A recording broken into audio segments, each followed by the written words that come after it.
আজকে আমি আর Google lunch করব। তোমরা লেখো সুচেতা ব্যানার্জি। সুচেতা আমার লাঞ্চ ভিডিও দেখতে খুব পছন্দ করে, এরকম অনেকেই আছে যে লাঞ্চ দেখতে পছন্দ করে, কি মেনু হয়েছে, কেমন রান্না হয়েছে। তো এগুলো যারা ভালোবাসে তাদের জন্যই সবসময় করে। সবাই বেশিরভাগ আজকাল ব্লগাররা কিন্তু সবাই এরকম লাঞ্চ ভিডিও করে। তো শুধু আমি নয় যে আমি একা করি, যে তোমরা নেগেটিভ কমেন্ট করবে, খাওয়া দেখায় নয়, এটা সবাই করে এখন, এটা একটা কন্টেন্টের ভেতর পড়ে গেছে। তো যাই হোক, এত কিছু রান্না করি সুন্দর সুন্দর করে, বললি না যে এগুলো দেখলে পরে খিদে আসে। যেমন অন্যরা যখন এরকম মাটন নাল্লি খায় তখন আমারও জিভে জল চলে আসে, আমরাও ঢোক গিলি, সেরকম আমাদের রান্না দেখলেও অনেকের ভালো লাগে, তাই না? তো এখানে ভাত নিয়ে নিয়েছি, আর এই যে একটু স্যালাড কেটেছি, শুধু শশা নিয়েছি আজকে, পেঁয়াজ নিইনি, কাঁচা লঙ্কাও চিড়ে নিয়েছি। আর দেখো কাতলা মাছের পেটি ভাজা, আর কাতলা মাছের ডিম।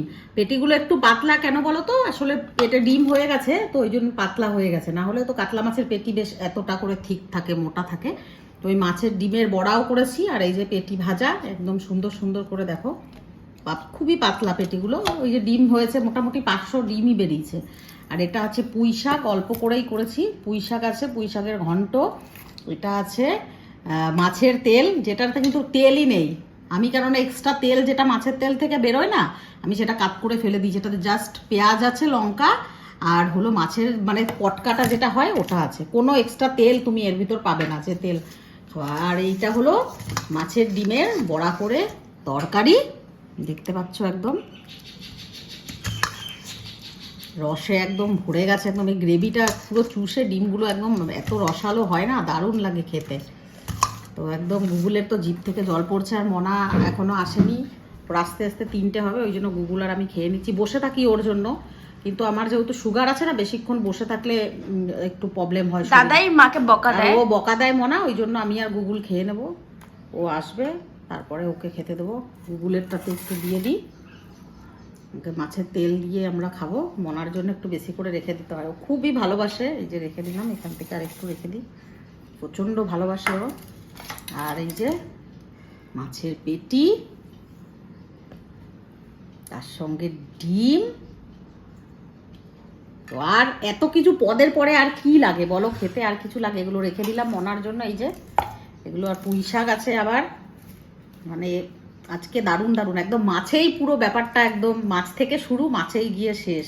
মাছের তেল থেকে ডিম থেকে মাছ সব কিছুই দিয়েই একদম মেনু হয়ে গেল, আর কিছু করতে না। আর পুঁই শাকটা তো আছেই, মানে কি বলবো, দারুণ লাগছে খেতে।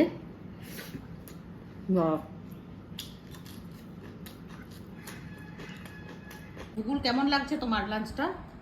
আমি কথা বলতে চাইছি না, এত টেম্পটিং খাবার না। ওলে বাবালে, ওলে বাবালে, ডিমটা একটু খেয়ে দেখা এক্সপ্রেশনটা, আমাদের গুগল ভালো পারে এক্সপ্রেশন দিতে।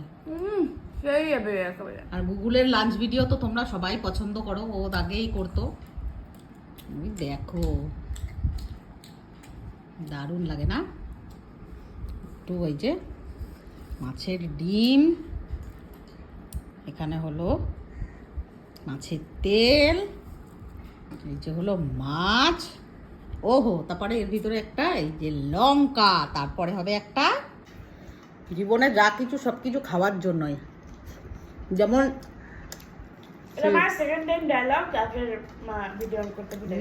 ভিডিও করতে ভুলে গেছে, যেমন ক্যামেরা অন করতে, কারণ যা দেবে অঙ্গে তাই দেবে সঙ্গে।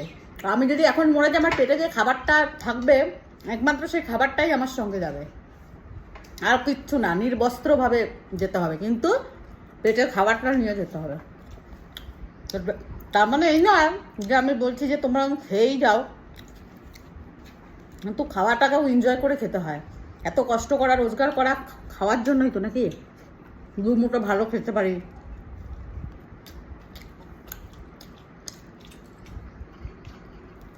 তেল কাকুন, পুঁই শাক দিয়ে এবার একটু খাই। গুগল বলছে খাবে না, রেখে দিলাম। ওর দাদাও খাবে না, ওরা তো 2 ভাই বোনের সবজিপাতি খাবে না। না তার জন্য আমি কাউকে খাই নাই, আসলে এত রকম পদ না, এরকম পদ তো কি হয়েছে, খেতে হবে না?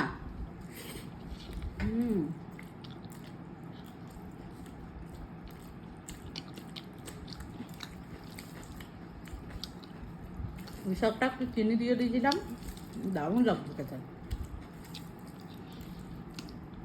বেশি পদ হলে আবার খাওয়া হয় না, কিন্তু কুটকুট করে করতে করতে বেশ অনেক পদই হয়ে যায়।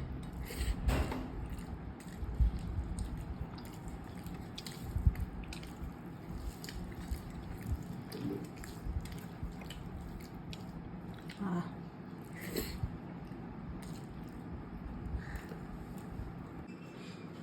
গুগলকে দিয়ে দিলাম।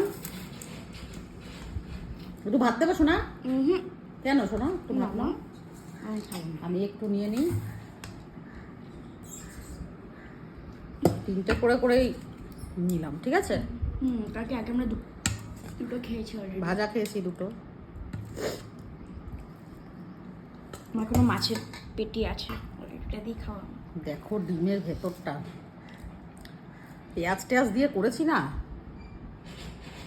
এত সুন্দর। মাছের থেকে মনে হয় ডিম বেশি ভালো লাগে খেতে, এরকম বড়া করে তরকারিটা বেশি ভালো লাগে। কিন্তু তরকারিটা বেশি ভালো লাগে। পান্তা ভাতের সঙ্গে বেশি ভালো লাগবে, জানো? তুই তো মাঝে মাঝে দিয়ে খেয়েছি রে পান্তা ভাত।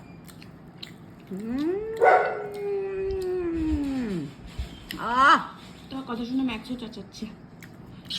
আজকে টেমটিং খাওয়া কেমন লাগছে শোনটা? হেব্বি খাচ্ছে।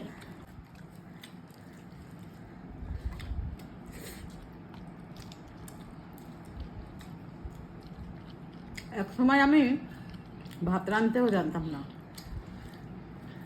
কিচ্ছু জানতাম না, আমি কিচ্ছু না। আমি গরিবের মেয়ে হলেও আমার মা কোনোদিনই রান্না বাড়া ধারে কাছে যেতে দেয় না। ওর বাবাই আমাকে সব শিখিয়েছে। মাছ ভাজতাম এখানে দেওয়া তেলে দিয়ে, আমি মনে হয় 1 কিলোমিটার দূরে মনে হয় গিয়ে দাঁড়িয়ে থাকতাম। সব আমার হাতে করি আমার বরের কাছে। আজকে আমি এমন রান্না নেই যে আমি জানি না রাঁধতে। সব কিছু আমি কম বেশি সব ধরনের রান্না আমি জানি করতে। কিন্তু আমার মাঝে বলেন সবাই খাদ্য রসিক, প্রত্যেকটা মানুষ খেতে ভালোবাসে, শুধু একটা মানুষই নেই এখন। এবার বাঁচতে গেলে খেতে হবে, ছেলে মেয়ে রয়েছে, সেই জন্য আমিও রান্না তাদের জন্যই খাওয়া দাওয়া। কিন্তু একসময় আমি সত্যি কিচ্ছু জানতাম না। প্রথম আমি কিচ্ছু না। আমার বর মানে ওর বাবা, গুগলের বাবা, সব কিছু মানে যেহেতু ওরা বাইরে পড়াশোনা করতো, দেখছো মাথা খারাপ হয়ে গেছে, পড়াশোনা বলছি, আমি পড়তাম বাইরে, ওর বাবা ওরা বোম্বে মানে থাকতো আলাদা, ব্যাচেলার লাইফে বাইরে কাজ করতো। তো একা থাকলে তো সব করেই খেতে হয়। সেই আমি আজকে চাইনিজ থেকে শুরু করে মুগলাই, বাঙালি সমস্ত খাবারই পারি। বিদেশি সব খাবার পারি, ইন্টারন্যাশনাল না, ইন্টারন্যাশনাল কি খাবার, ওই কন্টিনেন্টাল এই সমস্ত খাবারগুলো না, এগুলো কি এমন ব্যাপার, ইনগ্রেডিয়েন্টস থাকলে সেটাও করে দেবো, বাকি তো সবই পারি। ইটালিয়ান পিৎজা, পিৎজাও পারি। ওগুলো সব মানে ইন্ডিয়ান নয় না। পিৎজা পাস্তা তো ওগুলো কমন জিনিস, কমন। আমাদের বাড়িতে এখনো ফ্রিজ করলে মশলা জিনিস সব পাওয়া যাবে। সমস্ত কিছু আমার ঘরে থাকে রেডি।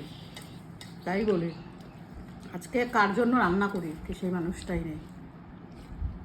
কিন্তু আমার ছেলে মেয়ে খুব এনজয় করে খায় আমার হাতের রান্না।